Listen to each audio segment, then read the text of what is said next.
Okay,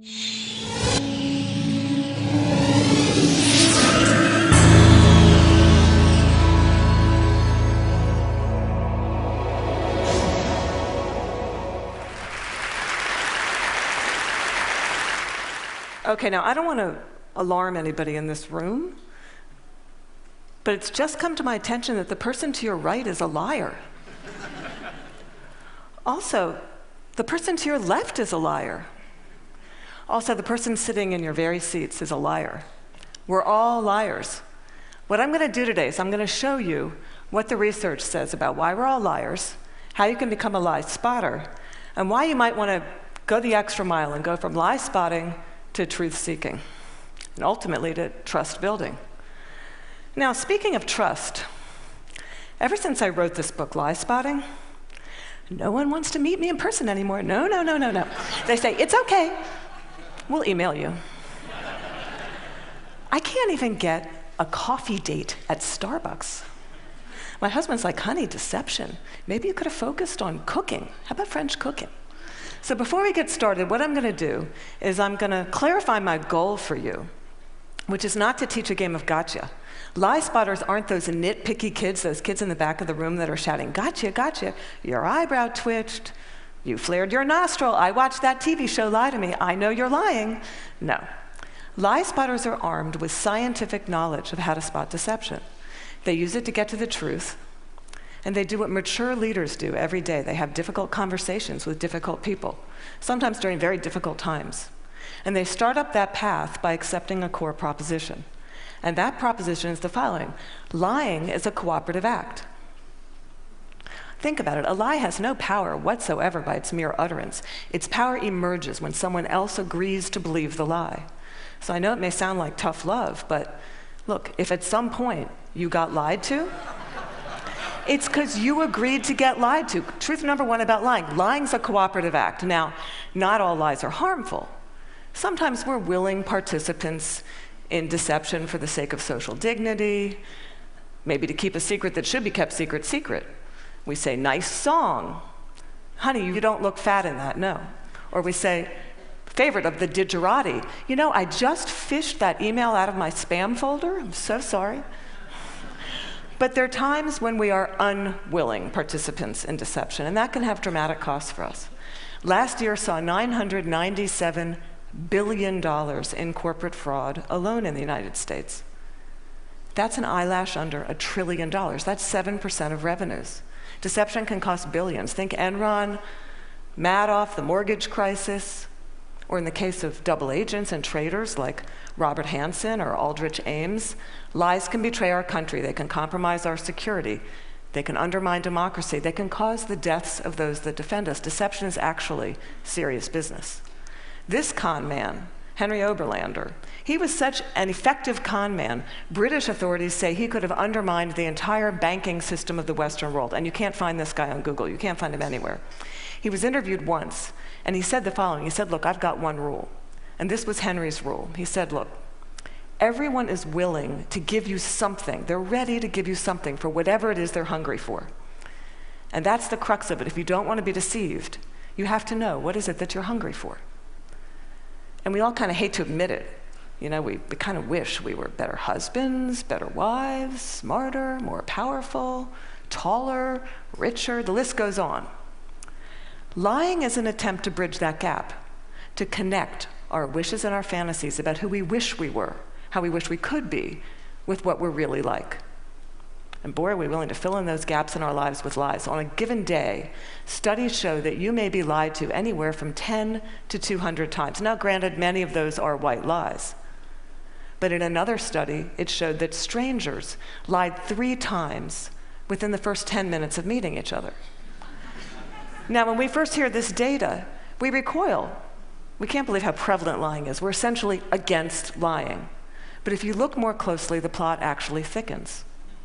We lie more to strangers than we lie to coworkers. Extroverts lie more than introverts. Men lie 8 times more about themselves than they do other people. Women lie more to protect other people. If you're in an average married couple, you're going to lie to your spouse in 1 out of every 10 interactions. Now, you may think that's bad. If you're unmarried, that number drops to 3. Lying's complex. It's woven into the fabric of our daily and our business lives. We're deeply ambivalent about the truth. We parse it out on an as-needed basis, sometimes for very, very good reasons, and other times just because we don't understand the gaps in our lives. That's truth number 2 about lying. We're against lying, but we're covertly for it in ways that our society has sanctioned for centuries and centuries and centuries. It's as old as breathing. It's part of our culture. It's part of our history. Think Dante, Shakespeare, the Bible, news of the world. Lying has evolutionary value to us as a species. Researchers have long known that the more intelligent the species, the larger the neocortex, the more likely it is to be deceptive. Now, you might remember Coco. Does anybody here remember Coco the gorilla, who was taught sign language? Coco was taught to communicate via sign language. Here's Coco with her kitten. It's her cute little fluffy pet kitten. Coco once blamed her pet kitten for ripping a sink out of the wall. We're hardwired to become leaders of the pack. It starts really, really early. How early? Well, babies will fake a cry, pause, wait to see who's coming, and then go right back to crying. 1-year-olds learn concealment. 2-year-olds bluff. 5-year-olds lie outright. They manipulate via flattery. 9-year-olds, masters of the cover-up. By the time you enter college, you're going to lie to your mom in 1 out of every 5 interactions. By the time we enter this work world, and we're breadwinners, we enter a world that is just cluttered with spam, fake digital friends, partisan media, ingenious identity thieves, world-class Ponzi schemers, a deception epidemic. In short, what one author calls a post-truth society. It's been very confusing for a long time now. What do you do? Well, there's steps we can take to navigate our way through the morass. Trained lie spotters get to the truth 90% of the time. The rest of us, we're only 54% accurate. Why is it so easy to learn? Well, they're good liars and they're bad liars. They're no real original liars. We all make the same mistakes. We all use the same techniques. So what I'm going to do is I'm going to show you 2 patterns of deception, and then we're going to look at the hot spots and see if we can find them ourselves. We're going to start with speech. I want you to listen to me. I'm going to say this again. I did not have sexual relations with that woman, Miss Lewinsky. I never told anybody to lie, not a single time, never. These allegations are false, and I need to go back to work for the American people. Thank you. Okay, what were the telltale signs? Well, first we heard what's known as a non-contracted denial. Studies show that people who are overdetermined in their denial will resort to formal rather than informal language. We also heard distancing language, that woman. We know that liars will unconsciously distance themselves from their subject using language as their tool. Now, if Bill Clinton had said, well, to tell you the truth, or Richard Nixon's favorite, in all candor, he would have been a dead giveaway for any lie spotter that knows that qualifying language, as it's called, qualifying language like that, further discredits the subject.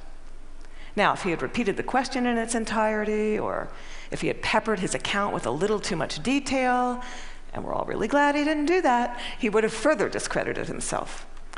Freud had it right. Freud said, look, there's much more to it than speech. No mortal can keep a secret. If his lips are silent, he chatters with his fingertips, and we all do it. No matter how powerful you are, we all chatter with our fingertips. I'm going to show you Dominique Strauss-Kahn with Obama, who's chattering with his fingertips. Now, this brings us to our next pattern, which is body language. With body language, here's what you got to do. You really got to just throw your assumptions out the door. Let the science temper your knowledge a little bit, because we think liars fidget all the time. Well, guess what? They're known to freeze their upper bodies when they're lying. We think liars won't look in the eyes. Well, guess what? They look you in the eyes a little too much just to compensate for that myth. We think warmth and smiles convey honesty, sincerity, but a trained lie spotter can spot a fake smile a mile away. Can you all spot the fake smile here? You can consciously contract the muscles in your cheeks. But the real smile's in the eyes. The crow's feet of the eyes, they cannot be consciously contracted, especially if you overdid the Botox. Don't overdo the Botox. Nobody will think you're honest. Now we're going to look at the hot spots. Can you tell what's happening in a conversation? Can you start to find the hot spots to see the discrepancies between someone's words and someone's actions? Now, I know it seems really obvious, but when you're having a conversation with someone that you suspect of deception, attitude is by far the most overlooked but telling of indicators. An honest person is going to be cooperative. They're going to show they're on your side. They're going to be enthusiastic. They're going to be willing and helpful in getting you to the truth. They're going to be willing to brainstorm, name suspects, provide details. They're going to say, hey, maybe it was those guys in payroll that forged those checks. They're going to be infuriated if they sense they're wrongly accused throughout the entire course of the interview, not just in flashes. They'll be infuriated throughout the entire course of the interview. And if you ask someone honest, what should happen to whoever did forge those checks? An honest person is much more likely to recommend strict rather than lenient punishment. Now, let's say you're having that exact same conversation with someone deceptive. That person may be withdrawn, look down, lower their voice, pause, be kind of herky-jerky. Ask a deceptive person to tell their story. They're going to pepper it with way too much detail in all kinds of irrelevant places. And then they're going to tell their story in strict chronological order. And what a trained interrogator does is they come in, and in very subtle ways, over the course of several hours, they will ask that person to tell their story backwards. And then they'll watch them squirm and track which questions produce the highest volume of deceptive tells. Why do they do that? Well, we all do the same thing. We rehearse our words, but we rarely rehearse our gestures. We say yes, we shake our heads no. We tell very convincing stories, we slightly shrug our shoulders. We commit terrible crimes, and we smile at the delight in getting away with it. Now, that smile is known in the trade as duping delight, and we're going to see that in several videos moving forward, but we're going to start. For those of you that don't know him, this is presidential candidate John Edwards, who shocked America by fathering a child out of wedlock. We're going to see him talk about getting a paternity test. See now if you can spot him saying yes while shaking his head no, slightly shrugging his shoulders, lots of be happy to participate in one. I know that it's not possible that this child could be mine because of the timing of events, so I know it's not possible. Happy to take a paternity test and would love to see it happen. Are you going to do that soon? Is there somebody that you can't? I'm only one side. I'm only one side of the test, but I'm happy to participate in one. Okay, those head shakes are much easier to spot once you know to look for them. Now, there are going to be times when someone makes one expression while masking another that just kind of leaks through in a flash. Murderers are known to leak sadness. Your new joint venture partner might shake your hand, celebrate, go out to dinner with you, and then leak an expression of anger. And we're not all going to become facial expression experts overnight here. But there's one I can teach you that's very dangerous and that's easy to learn, and that's the expression of contempt. Now, with anger, you've got two people on an even playing field. It's still somewhat of a healthy relationship, but when anger turns to contempt, you've been dismissed. It's associated with moral superiority, and for that reason, it's very, very hard to recover from. Here's what it looks like. It's marked by one lip corner pulled up and in. It's the only asymmetrical expression, and in the presence of contempt, whether or not deception follows, and it doesn't always follow, look the other way, go the other direction, reconsider the deal, say, no, thank you, I'm not coming up for just one more nightcap, thank you. Science has surfaced many, many more indicators. We know, for example, liars will shift their blink rate, point their feet towards an exit. They will take barrier objects and put them between themselves and the person that's interviewing them. They'll alter their vocal tone, often making their vocal tone much lower. Now, here's the deal. These behaviors are just behaviors. They're not proof of deception. They're red flags. We're human beings. We make deceptive, flailing gestures all over the place all day long. They don't mean anything in and of themselves. But when you see clusters of them, that's your signal. Look, listen, probe, ask some hard questions, get out of that very comfortable mode of knowing, walk into curiosity mode, ask more questions. Have a little dignity. Treat the person you're talking to with rapport. Don't try to be like those folks on Law and Order and those other TV shows that pummel their subjects into submission. Don't be too aggressive. It doesn't work. Now, we've talked a little bit about how to talk to someone who's lying and how to spot a lie. And as I promised, we're now going to look at what the truth looks like. And I'm going to show you two videos. Two mothers, one is lying, one is telling the truth. And these were surfaced by researcher David Matsumoto in California. And I think they're an excellent example of what the truth looks like. This mother, Diane Downs, shot her kids at close range, drove them to the hospital while they bled all over the car, claimed a scraggy-haired stranger did it. And you'll see when you see the video, she can't even pretend to be an agonizing mother. What you want to look for here is an incredible discrepancy between horrific events that she describes and her very, very cool demeanor. And if you look closely, you'll see duping delight throughout this video. But at night, when I close my eyes, I can see Christy reaching her hand out to me while I'm driving, and the blood just keep coming out of her mouth. And that, maybe it'll fade too with time, but I don't think so. That haunts me the most.